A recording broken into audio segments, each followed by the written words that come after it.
The seven trumpets of Revelation chapters 8 and 9 are seen by many as judgments from God, but I think they have less to do with God pouring out his wrath and much more to do with real estate. I'll explain what that means, as well as what all this has to do with the mission and the book of Joshua in the Old Testament. We'll talk about it all on this week's episode of Revelation Unveiled on Faith by Reason. Welcome to Faith by Reason. The website behind it all, as always, is faithbyreason.net. There you will find hundreds of hours of study material, blogs, podcasts, and video. And we are continuing our study of the book of Revelation. We are on the seven trumpets of Revelation chapter 8 and 9, as I just said. And this is a major significant portion of the book of Revelation. And as always, when we get to these major portions, I want to take a step back and give an introduction and overview of the purpose of these events so that we kind of have that preamble before we go forward. I did the same thing with the introduction to the churches and to the seven seals, talking about the purpose. So what is the possible purposes of these seven trumpets? When these trumpets are blown, cataclysmic things happen, unlike anything that had been seen on earth to this point. I mean, the bowl judgments, which we'll get to down the road a bit, they're even worse, but these are pretty bad judgments. There's some incredible cataclysms. And so why is this happening? Why is God doing this?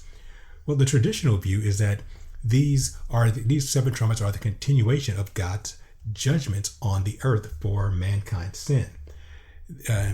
The traditional view, again, is that the first six seals are judgments from God. I don't believe that. I think I've made that pretty clear, that I believe that the seals are actually from Satan. Specifically, the four horsemen are satanic agents. And while I do believe that the bowls of wrath are absolutely God's wrath and judgment being poured out, I think something a little different is happening here with the seven trumpets. You will see some things mirrored in the seven trumpet events and the bowl events, but there are some distinctions that leads me to believe that they have very different purposes. For example, when we deal with the first four trumpets, we see a lot of times they affect a third of something. We see that they affect a third of the water, a third of the trees, a third of the sun and moon. Why a third? Why not the whole thing? Because when we get to the bowls of wrath, yes, the whole earth is affected, but there seems to be a limited area of effect when we are dealing with the seven trumpets. So why is that? Well, I think this is much more supernatural. This is much more than just God judging man. And Dr. Michael Heiser, who I talk about quite a bit and someone I respect, he was the one who introduced me to the supernatural worldview. He has a take that he believes that these seven trumpets are a mirror of the 10 plagues of Egypt. And if you look at the plagues of Egypt, the purpose of them, the true purpose, was not just to beat up on the Egyptians and get Pharaoh to let the Israelites go. Yes, that was an effect, but the reason behind it was God specifically judging these fallen angelic beings who the Egyptians worshipped as gods. Each one of those plagues was a specific judgment against one of the Egyptian pantheon, Isis and Osiris and Horus and Set and Thoth and all those different entities. And Heiser believed that this is what's happening with the seven trumpets. And while I believe that he's right to a degree, that it is very much spiritual and it is aimed towards spiritual entities, I don't see this as lining up well. I think Heiser's point is pretty weak here. If you look at the fact that it's very dissimilar. First of all, there were 10 plagues and these are seven trumpets. So that's the difference right there in numerology. Then you have very little similarity between the judgments that you see here when the trumpets are blown. I mean, yeah, it's sure you could argue that the water's being turned to blood. Yes, that's similar.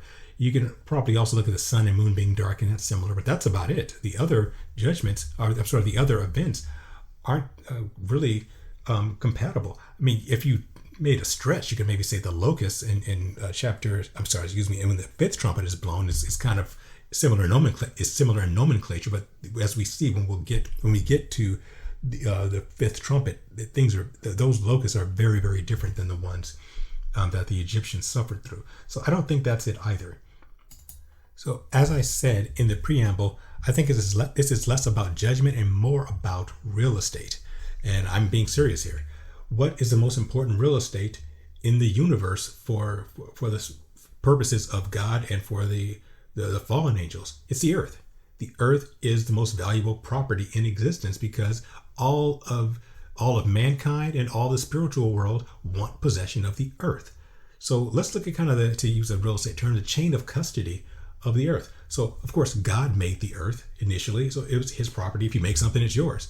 God voluntarily gave it to man. Now there's a possibility that he gave stewardship to it over angelic beings before Adam, and that may be one of the reasons behind the fall around the initial state of the world of the universe in in Genesis chapter 1 and 2. And I'm not going to go there. Let's just say he gave custody of it to Adam. Adam was basically he was the king of the earth. God gave him dominion over the entire earth.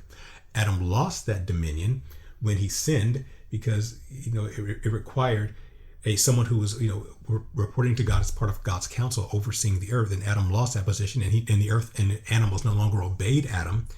But it didn't transfer directly to Satan. The earth was basically up for grabs. Satan didn't get possession of it. What happened next was you have at Babel, you had men trying to dominate the earth by building this first world empire in the Tower of Babel, and God ended that. And then he divided the earth into nations, and he put, according to Deuteronomy chapter 32, he put 70 of his angelic host over the nations, and he kept one nation for himself, which was Israel. So the earth was then basically divided between these 70 angels and God, but then the 70 angels all sinned. They they allowed themselves to be worshipped, and they became the gods, the fallen gods, the pagan gods of all these different nations. We talked about that a couple of episodes ago with the story of evil, and I've mentioned it before. And then eventually Satan got he got dominion over all these angels to the point where at the time of Jesus, he was able to tempt Jesus by saying, hey, all these kingdoms are mine and I can give them to whomever I want. And Jesus never denied Satan's authority. He just resisted the temptation. So Satan had proxy control over the earth up until the crucifixion and resurrection. When Jesus rose from the dead, when he died and rose from the dead, he paid the penalty. He lived the life that Adam couldn't live. And as such, he regained Adam's authority. So at the resurrection, Jesus became the legal owner of this property we call earth, but he didn't claim it. So the evil spiritual beings still dominate. And I don't have to convince you of that. Just look at the world headlines, look at the world leadership, look at the state of our planet, and it's pretty obvious that the bad guys are still in control, but they don't have legal title. They are technically squatters. We know what a squatter is. That's when you have property and it's not being utilized, and people just come in and say, hey, look, this property's not being used. We're just going to come and live here. And that's where the evil spiritual entities are. We've talked about this in the past when we talked about the purpose of the tribulation. One of the purposes of the tribulation is basically to kick the squatters off the earth. This is Jesus' property. He owns it, but he hasn't come to claim it yet. So you can almost say that the earth is kind of in escrow. And those of you who have bought and sold property know what escrow is like. My wife and I experienced it when we bought our current home, several years ago, where, we found the home, we put in a down payment, we signed all the paperwork, but we couldn't move in immediately. So there's some things that had to be done in the background, a bunch of legal stuff with title and all that kind of stuff. So we owned our house, but we couldn't live there until escrow closed. And when escrow closed, meaning all the things that had to happen in the background for the title for the property to be transferred to us happened, and then we can move in. So I see these 7 trumpets as an escrow closing. It's been 2,000 years of escrow. Jesus has not come back to claim the earth yet, but it's been an escrow, and now the escrow is closing, and you're calling the sheriff to kick the squatters out, and that's what I believe that's what the 7 trumpets are. The 7 trumpets are the sheriff coming to kick the squatters out of the home so that Jesus can reclaim it. And why do I believe that? There are several reasons. One of the main ones is that you will see after the 7 trumpets are blown, I'll have the verse up on the screen here, but after the 7th trumpet is blown, there is a voice in heaven that says the kingdoms of this world have become the kingdoms of God and Jesus. Basically, they're announcing, okay, this world is now ours, which means that prior to the 7th trumpet being blown, they had not been claimed yet. So I believe that the 7th trumpet announces, okay, it's done. The kingdoms of the world are now the kingdoms of God and the kingdom of Jesus. So that kind of closes the escrow. And the other reason I believe it is because of the way the Bible works in patterns. One of the many things I love about the Bible is that it's the pattern of prophecy. The ancient rabbis would say that prophecy isn't just prediction, prophecy is pattern. God does the same things over and over again in a pattern. He has a way of doing these things. And if we look in the past, in the Old Testament and previous times, we can see his methodology. And his methodology is not going to change. Why would it? He's perfect. So whatever he has done in the past, he did it perfectly. So if he needs to do a similar thing, he'll do it again. So do we have evidence in the Bible? Do we have a pattern, a model in the Bible of God taking back land, reclaiming land that had been usurped by squatters? As a matter of fact, we do. It is the retaking of the promised land, the land of Canaan. God promised the land of Canaan to Abraham and his descendants. That's their property. That's their legal property. God said, this is my nation, and I have this plot of land, and I'm giving it to the descendants of Abraham, Isaac, and Jacob. So they legally owned it. However, while they were in Egypt for 400 years as slaves, squatters came by. Satan knew that this land, the land of Canaan, was the promised land. And what did he do? He infiltrated it with all kinds of evil pagans, the Amorites and the Moabites and the Hittites and all the other ites who were in the land. And also the Nephilim were in the land. The Og of Bashan, we see him in the Exodus story, in the story of the wilderness wanderings. And the children of Israel, when Moses sent out the spies, 12 of the spies came back and said, hey, the Nephilim are in the land, the sons of Anak. They're so tall, we're like grasshoppers before them. So we had supernatural evil in the land. They were squatters. And so God had to kick them out. So what was the model? The model is the book of Joshua. The book of Joshua shows how God deals with reclaiming land that has been usurped by evil entities and humans and spiritual who should not be there. So that's our model here. And we will find that there are incredible parallels between what's going on in the book of Joshua and what's going on here in Revelation chapters 7, 8, and 9 that I think are so clear that I just think it's blatantly obvious that this is a repeat of what's happening in Joshua. And I'll give you some examples. The first example is just the name, Joshua. Joshua is our English translation of it, but in Hebrew is Yehoshua. Yehoshua in Greek is Yeshua, and Yeshua in English is Jesus. So Joshua or Jehoshua is the same name as Jesus. If we could go back in time to the first century and walk with Jesus, they would not call him Jesus. That's an English word. They'd call him Yeshua. And Yeshua is basically a Greek form of Yehoshua. So we have a man named Jesus, Joshua, who is leading in this expedition to reclaim the promised land. Let's look at some of the other similarities. In the first campaign against the city of Jericho, which we're going to talk about quite a bit before this episode ends, there is an interesting ritual that happens where there is silence. As the Israelites march around the walls of Jericho, there's silence. And then we also see we'll see it in the next chapter, that when the seventh seal is open and the trumpets prepare to sound, there's silence in heaven for half an hour. So you have two silences. And by the way, another Bible commentator, not me, another guy said this. He said that silence in heaven for half an hour is proof that there are no women in heaven. Now, don't get mad at me. I'm just repeating what this other guy said. Don't get mad at me. It wasn't me, it was him. So you have the silence in heaven and the silence on earth. And then after the silence, you have trumpets being blown by Joshua, and then you have the trumpets being blown here, the 7 trumpets, and that knocks down walls. It actually knocks down strongholds. We'll talk about that in a bit too. You have someone who's ruling the land in the Joshua narrative called Adonai Zedek, which is Hebrew for the Lord of Righteousness. But he's not a righteous person. He's actually an evil person pretending to be righteous. And in Revelation, we have an entity called the Antichrist, or the beast, who pretends to be righteous but actually is not. In Joshua, we have signs in the sun and the moon and the stars, and we have the same thing in Revelation. And when the trumpets are being blown, the sun, moon, and stars are affected. You have rocks falling from heaven, asteroids, meteorites falling, and they're destroying evil armies. And again, you have similar things happening in Revelation chapters 8 and 9, where you have stars and or meteors, not stars, literal stars. You have meteors and rocks falling from the heavens and causing devastation. So yeah, you have some things that lead us to believe that some very, very similar things are happening here. But I want to focus on the trumpets as they relate to the bringing down the walls of Jericho, and how that directly relates to the purpose of these trumpets here. So why did Jericho have to come down? Jericho had to come down because that was the first campaign. If the walls of Jericho did not come down, if Jericho was not conquered, then the conquest of the promised land would have been a failure. Why? Because Jericho was a stronghold.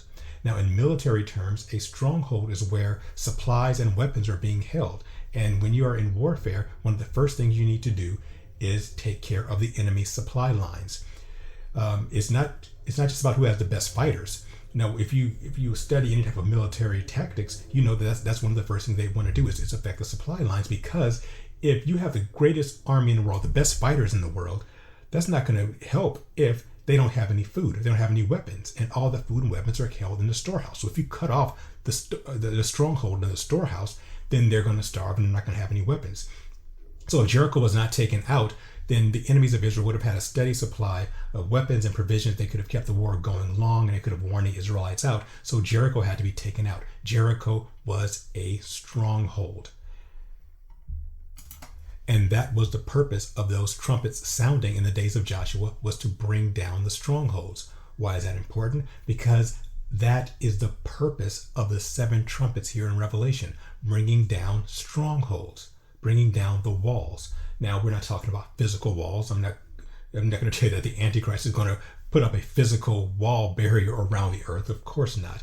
We're talking spiritual walls. We're talking spiritual strongholds. What are spiritual strongholds? Spiritual strongholds are belief systems. Our strongholds are beliefs in the spiritual realm. We all have them. Our strongholds are the places where Satan gets provisions and armaments to use against us. And we all have them in our lives. We all have at least one area in our life that we always fall in. That's the satanic stronghold. That's the area that no matter how much progress we make, no matter how much we've grown in Christ, there's always some area that Satan always knows he can hit us right there and we'll fall. I can tell you that one of mine was rejection. It was something I experienced early in my childhood, and that was a place where I had false beliefs about being rejected and not accepted. So Satan knows that he can always go there and just whisper in my ear, "Oh, you're being rejected. They don't accept you," and that triggers me. And I just I would I'll either lose my temper or I'll just go into depression, because he knows that's the stronghold. He knows that no matter what happens, he can always go back to that wound from childhood and go there. So as I grow, obviously I've been working through it and working to understand who I am in Christ and how I'm accepted by Christ and by God, and how I don't have to feel rejected anymore. But that wound is still there, and Satan just knows how to go in and poke that wound. That's his stronghold. That's where he can always go to try to get me to slip up. And again, you have yours. Everyone has them. And these strongholds, again, are belief systems. So if we're talking about the earth, the stronghold of the earth would be the false belief systems that the world has about Satan and the fallen angels that allow them to have power. So these 7 trumpets are bringing down those strongholds, clearing out those beliefs so that Satan has no power to resist when Jesus reclaims the world for himself. And as I said, beginning in the next episode, we are going to chronicle the 7 trumpets, and I will show how each one of the cataclysms that occur when the trumpets are blown bring down a specific satanic stronghold belief system that the world has that continues to weaken his hold on the world, and again clears the way for Jesus to come in. All right, so before we wrap things up, just want to hit on a couple of more points.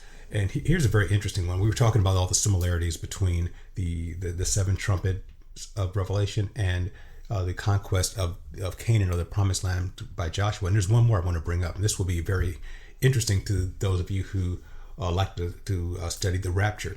And that is what happened before the trumpets were blown, before Israel started marching around Jericho to bring down the walls.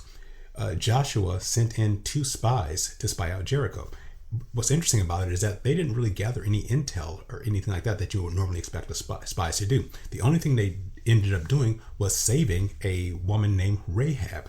The two spies went into Jericho, and Rahab, who was a prostitute, a harlot, she was smart enough to know that these two spies were the good guys, and if they were going to win, and she believed in God and Jehovah, and she said, hey, can you save my family before you take the city? And so she kept them safe, and when they and let them get in and out of the city safely, and as a reward for that, before they took out the city, they saved Rahab and her family. And Rahab went on to be an important part of the genealogy of Christ. Rahab was she ended up marrying one of them, and she was the great grandmother, I don't know if there may be too many greats, of King David. Rahab's son was named Boaz. Boaz ended up marrying Ruth in the book of Ruth, and Ruth and Boaz had a son who was a grandfather of King David. And of course, Jesus is of the line of David. So this Rahab was, again, in the line of Jesus. Remarkable woman.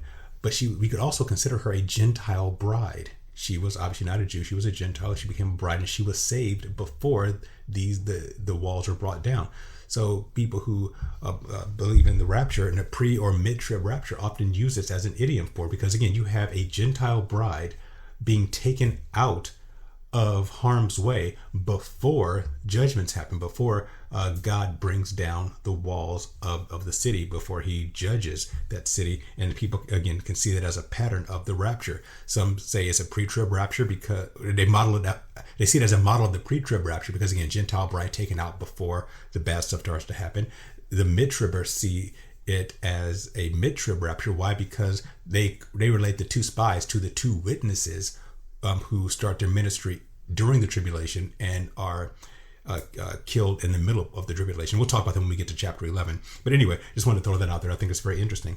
If how you can possibly fit the saving of Rahab into a rapture scenario, again, if you want to.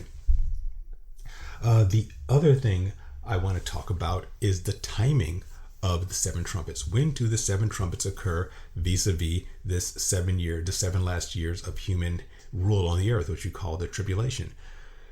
Some believe they happen in the first 3.5 years of the tribulation, which is before the Antichrist sets himself up as God to be worshipped in the temple. That happens at the midpoint. So some believe it happens before this midpoint. Others believe it happens after the Antichrist sets himself up. So it happens in the last half of the tribulation. That's what other people believe, the last 3.5 years. And they just kind of group all of the trumpets and the bowls and everything that's happening in that short span of time. Where do I fall on this spectrum?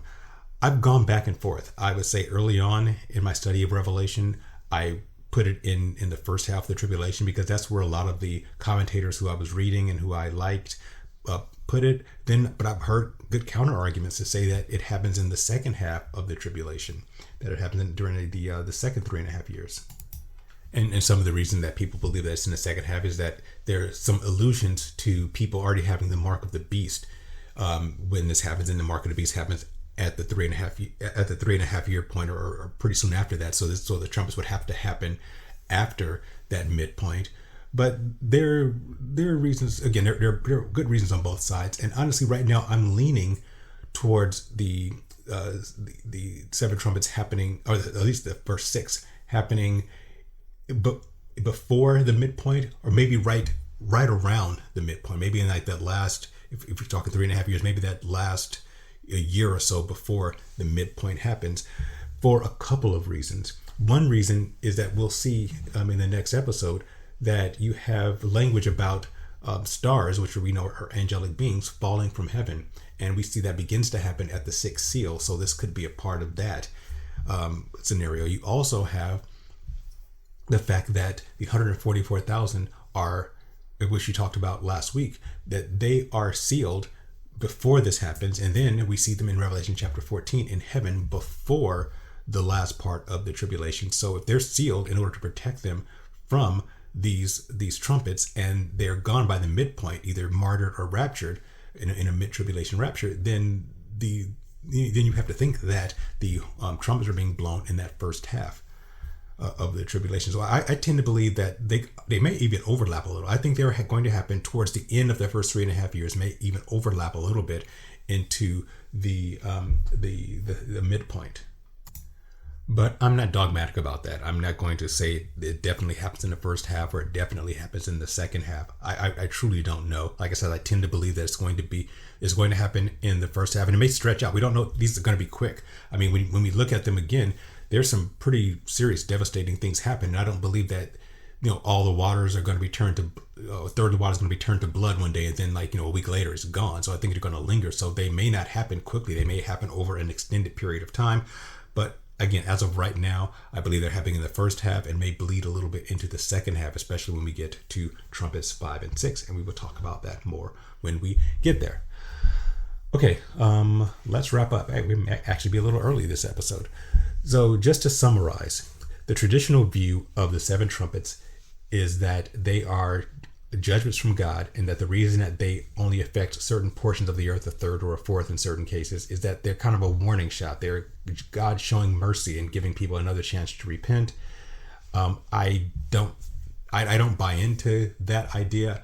As I said before, I believe that this is us bringing down strongholds, that this is all a part of Jesus reclaiming the earth. And the reason I don't tend to buy into the idea that these are just another set of judgments is because in order to take that stance, you have to not explore the greater context that these trumpets are in.